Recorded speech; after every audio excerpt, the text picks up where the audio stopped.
Asia Eye Within opens a quiet door into places where numbers breathe, speak, and linger. In Japan, digits are not cold marks on paper. They echo history, belief, and emotional memory. This story listens to what is rarely said aloud, how language shapes fear, courtesy, and design. From hotel corridors to hospital wards, a single number bends architecture and behavior. We follow its shadow patiently, not to judge belief, but to understand it. Here, modern life and ancient habits move together, softly negotiating meaning, silence, and care, revealing how something as small as a number can quietly guide a civilization enduringly today. In East Asia, numbers are not silent symbols. They speak, echo, and carry memory. In Japan, this understanding formed slowly through centuries of ritual, language, and shared sensitivity. The number 4 stands at the center of this story because it can be read as sure, a sound identical to the word for death. This overlap, recorded clearly in classical Japanese texts by the Heian period around 800 CE, gave the number an emotional weight beyond arithmetic. Words were never treated casually, especially those tied to endings and impermanence. From early court culture onward, counting was already entwined with feeling, teaching society that numbers could shape atmosphere, mood, and social response. This belief aligns with kodadama, written as ing, meaning the spirit of words, a concept articulated formally in Japanese thought by the 8th century. Kodadama holds that spoken language carries invisible force, capable of influencing events and emotions. Saying sure was not forbidden, yet repeating it in sensitive spaces felt disruptive. Over generations, people adjusted naturally, choosing the alternative reading yan to maintain harmony. This was not fear-driven behavior, but social awareness, a shared agreement to soften language. By the Edo period, between 1603 and 1868, this pattern was deeply embedded in daily life, guiding etiquette without written rules. This sensitivity to sound extends beyond Japan, shaping much of East Asia. In Chinese languages, pronunciation has long guided belief, linking numbers to fortune or misfortune through phonetics. This shared linguistic logic later gives rise to the avoidance of 14, whose sound suggests certain death. Yet in Japan, the influence of 4 remains uniquely subtle. Modern society does not treat it as superstition but as courtesy, embedded in architecture, speech, and design. Numbers become emotional signposts rather than threats. As AsiaEyeWithin moves forward, this chapter establishes a foundation. Meaning begins with sound. When language shapes feeling, behavior follows quietly, enduring across centuries without force, instruction, or fear. Only shared understanding carried gently into the present day. It prepares the listener to observe how institutions and generations respond to these echoes, revealing continuity rather than rupture within rapidly modernizing societies today now. Language, in Japan, does not merely describe reality. It shapes how reality is felt. The number 4 carries 2 readings, each with a different emotional weight. Sure mirrors the word for death, while yan offers a neutral path through conversation. This dual reading system existed as early as the Heian period, around 800 CE, when spoken etiquette became as important as written form. Over time, the choice between sure and yan became instinctive. People learned that sound mattered, especially in shared spaces where emotion lingered quietly. Avoidance did not arise from instruction but from repetition, as ears learned to react before minds reasoned. Spoken language turned this reaction into habit. Hearing sure repeatedly in daily life, in hospitals, homes, and temples, created subtle emotional friction. Each utterance carried an echo of finality, reminding listeners of impermanence. By the Edo period, from 1603 to 1868, this discomfort was already embedded in urban rhythm. Shopkeepers, caregivers, and families adjusted naturally, favoring yan without discussion. The pattern spread because speech is communal, one voice influences another. Over generations, what began as sensitivity evolved into expectation. The language itself guided behavior, making avoidance feel necessary rather than chosen, gentle rather than forced. This linguistic logic is not unique to Japan. In Chinese languages, sound has long shaped emotional response to numbers. Homophones link digits to fortune or misfortune, influencing how people count, name, and build. These phonetic associations later give rise to the fear surrounding 14, whose sound suggests inevitable death. Yet Japan's experience remains distinct in its quiet consistency. The avoidance of sure persists not as belief, but as comfort. Modern speakers understand the origin, yet still feel the pause before saying it. Language leaves memory in the ear. Once a sound is emotionally marked, it cannot be fully neutral again. Through this lens, fear is not dramatic or loud. It is soft, learned, and carried forward through everyday speech, shaping society with every careful word spoken aloud today. Japan's unease with the number 4 was not born from catastrophe. There is no recorded plague, earthquake, or royal death tied specifically to this number. Instead, its meaning unfolded slowly, shaped by belief systems and daily ritual. As Buddhism took deeper root between the 6th and 9th centuries, ideas of impermanence and mortality entered public consciousness with quiet persistence. Death was treated with reverence and distance, never named carelessly. The sound sure, already present in language, absorbed this sensitivity. Over time, it became less a number and more a reminder, carried gently through speech without dramatic origin or defining event. Funeral customs reinforced this emotional distance.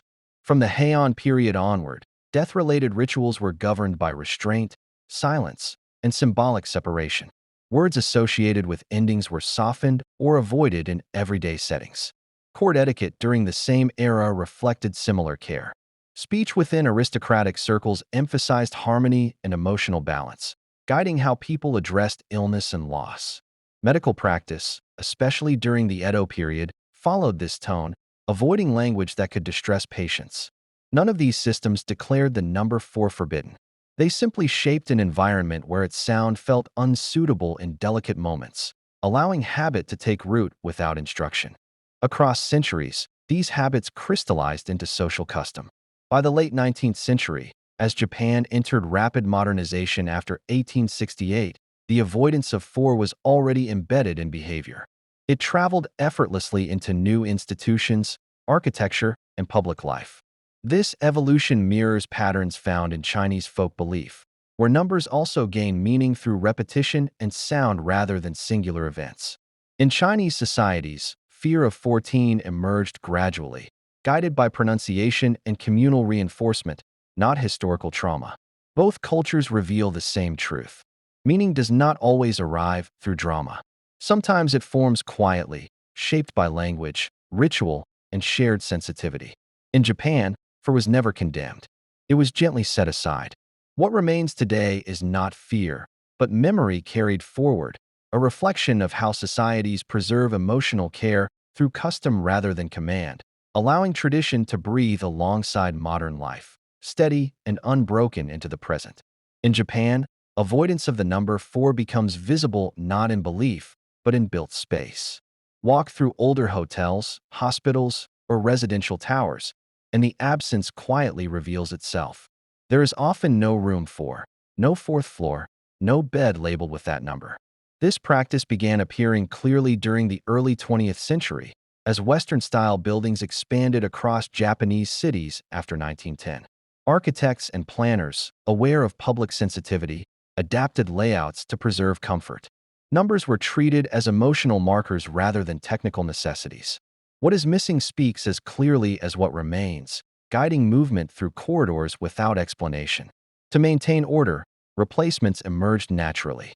Floors labeled 3A, or numbering that moves directly from 3 to 5, became common solutions.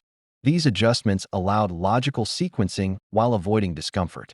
Hospitals adopted this approach early, especially after the 1923 Great Kanto earthquake, when rebuilding efforts emphasized psychological well-being alongside safety. Designers understood that healing spaces required calm, not reminders of mortality. Hotels followed closely, particularly those serving domestic guests. The choice was never framed as superstition. It was presented as consideration.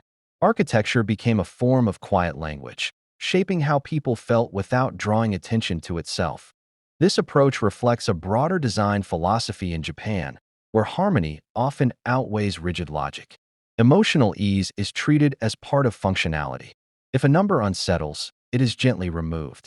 Similar patterns appear across Chinese urban environments, especially in high-rise developments after the 1980s. There, the 14th floor is often skipped, reshaped through alternative numbering to avoid phonetic associations with death. Yet Japan's execution remains notably subtle. No signage explains the absence. The space simply flows. Visitors adapt instinctively. Through architecture, language leaves a physical imprint, turning sound into structure. These choices reveal how deeply cultural memory influences design. Buildings do not argue with tradition, they absorb it. As cities modernize, this quiet accommodation continues, proving that even concrete and steel respond to human feeling. In this landscape, numbers are arranged not to count upward, but to protect emotional balance, allowing public spaces to feel neutral, safe, and gently familiar to those who move within them every day.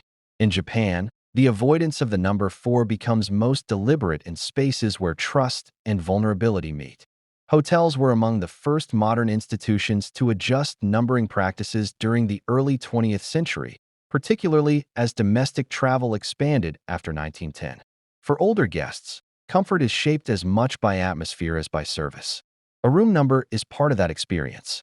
Removing 4 prevents unease from entering moments meant for rest and celebration. This decision is rarely discussed openly, yet it is carefully maintained. Hospitality, in Japan, begins before a guest enters the room, carried subtly through language and layout. Hospitals follow this practice with even greater sensitivity.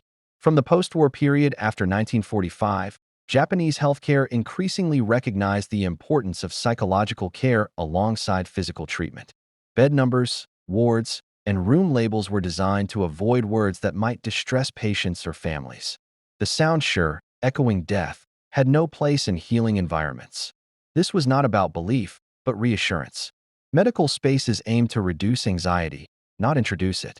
By shaping language and numbering, hospitals create an environment where recovery feels emotionally supported, allowing patients to focus on healing without unnecessary mental burden. Banks approach the issue with quiet practicality. Internal systems, codes, and calculations freely use the number 4 without concern. Yet in customer-facing contexts, such as locker numbers, consultation rooms, or visible account ranges, avoidance often appears.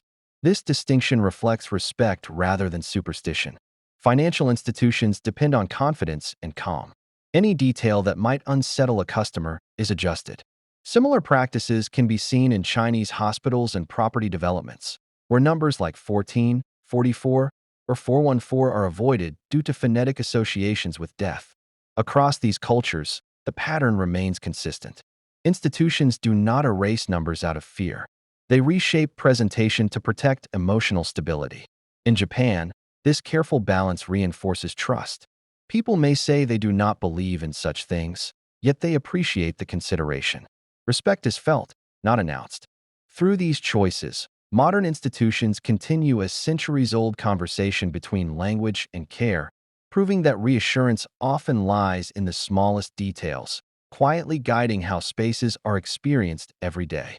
In Japan, some rules are learned without instruction. They pass through observation, silence, and correction rather than explanation. One of these is the avoidance of the number 4 in social situations.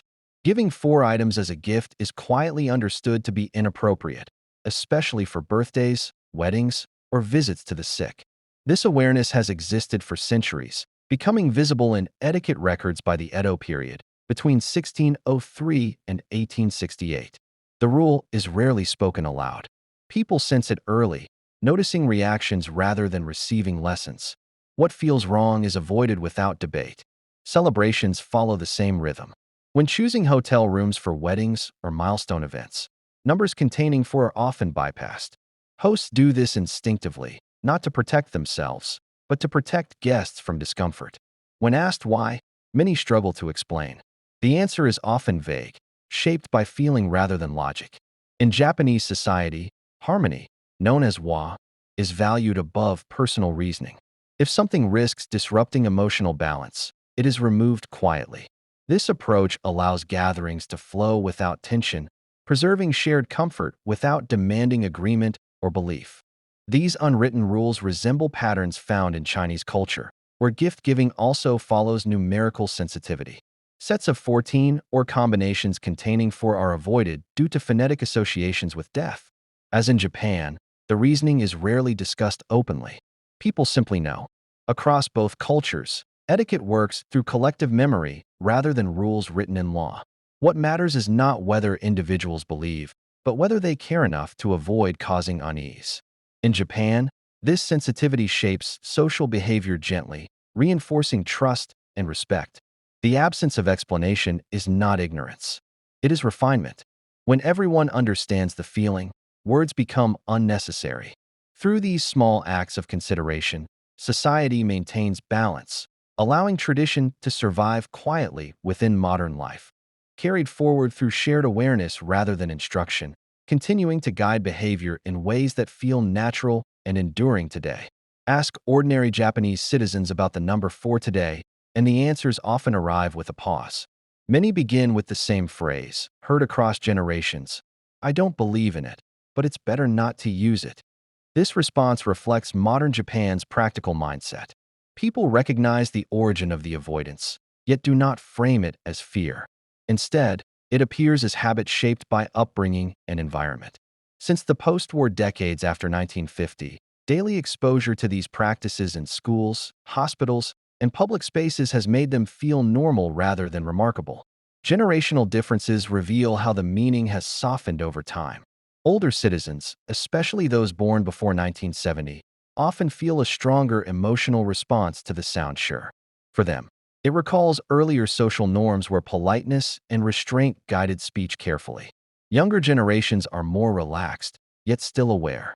They may use the number freely in casual conversation, but pause in formal or sensitive settings. The behavior survives not because of belief, but because it has been modeled repeatedly. What is learned quietly tends to last longer than what is taught directly. This mindset echoes across Chinese societies as well. Many people say they do not believe in numerical luck, yet still avoid numbers like 14 in public or ceremonial contexts. The reasoning is almost identical. It is not about faith in misfortune, but about avoiding discomfort for others. Across these cultures, avoidance functions as social lubrication, smoothing interactions rather than enforcing doctrine. In Japan, the number 4 has become a cultural reflex. People move around it gently, without fear, without explanation. What remains is not superstition, but consideration, carried forward through everyday speech and behavior, reinforcing the idea that respect often lives in what is left unsaid, quietly shaping how modern society navigates tradition and change together today. Among Japan's Gen Z, born roughly after 1997, the number 4 carries far less emotional weight than it once did. Raised in a digitally connected, globally exposed society, many openly say they are not superstitious. In casual settings, 4 appears freely in usernames, prices, dates, and online conversation. What has changed is not awareness, but interpretation. Gen Z understands the linguistic background, yet treats it as cultural knowledge rather than belief. Since the early 2000s, everyday exposure to international norms has softened the emotional charge once tied to the number, allowing it to exist without tension in ordinary life. Language choice, however, still reveals inherited sensitivity. Almost universally, Gen Z prefers the reading yawn instead of sure. This preference is automatic, not deliberate, learned through family speech patterns and schooling. Even those who dismiss superstition hesitate to use sure aloud. Sound leaves memory in the body. While for itself feels neutral, its pronunciation still carries an echo.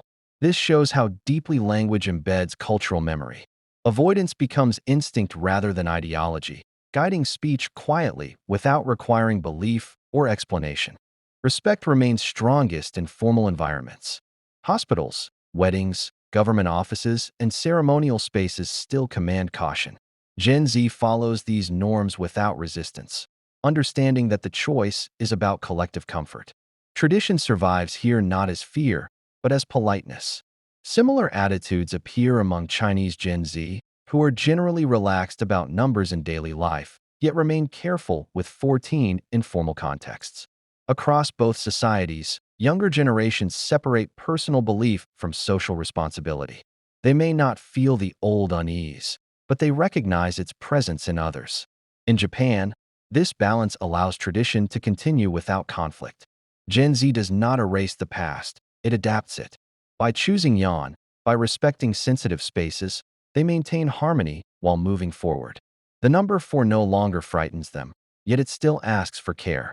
In this quiet negotiation, modern identity and cultural memory walk side by side, shaping a future where respect is chosen, not enforced, and where tradition lives through awareness rather than fear, gently carried into the present. The number 4 has not disappeared from Japan because language refuses to let it fade. Every time it is spoken, its sound revives memory. Sure still echoes death, even when belief has softened. This linguistic imprint, formed over centuries, cannot be erased by modernization alone. Language moves faster than law, but slower than emotion. As long as words are spoken, meaning returns. For remains present not as a threat, but as a reminder that sound carries feeling long after belief loosens its grip. Institutions quietly preserve this awareness. Hotels, hospitals, banks, and public spaces continue to shape numbering with care, not obligation. These adjustments require no sacrifice. Skipping a number or choosing an alternative costs nothing, yet protects emotional comfort. Since the rapid modernization period after 1945, Japan has learned that progress does not demand the removal of every tradition. Instead, institutions adapt, absorbing cultural memory into modern systems. The absence of 4 is not announced. It simply exists, allowing spaces to feel neutral and welcoming without explanation or debate. The same pattern appears across Chinese and related cultures, where belief has weakened but avoidance remains. Numbers like 14 are still handled carefully, especially in formal settings, because language continues to carry memory. Across these societies, tradition survives not through fear, but through awareness. This brings us to the heart of the story. Modern Japan does not fear the number 4. It simply listens to how it sounds. What endures is not superstition, but attentiveness. When a society listens carefully, it learns how to move forward without erasing its past. Through small choices, made quietly and consistently, cultural memory remains alive. Numbers continue to matter because they speak. And as long as people listen, meaning will follow, guiding behavior gently through time, bridging old sensitivity with modern life, allowing harmony to persist without resistance, firmly rooted in language itself today. AsiaEyeWithin has traced the quiet journey of a single number, revealing how language, memory, and care shape everyday life in Japan. The number 4 was never feared loudly, only handled gently, guided by sound, etiquette, and shared awareness. From architecture to institutions, from elders to Gen Z, avoidance survives as consideration rather than belief. Similar echoes appear across Chinese cultures, where language continues to carry meaning forward. These stories remind us that tradition does not always resist modernity. Sometimes it adapts quietly. If this journey deepened your understanding, support AsiaEyeWithin by liking, subscribing, and sharing. Let these unseen details continue to be seen, heard, and remembered together across cultures.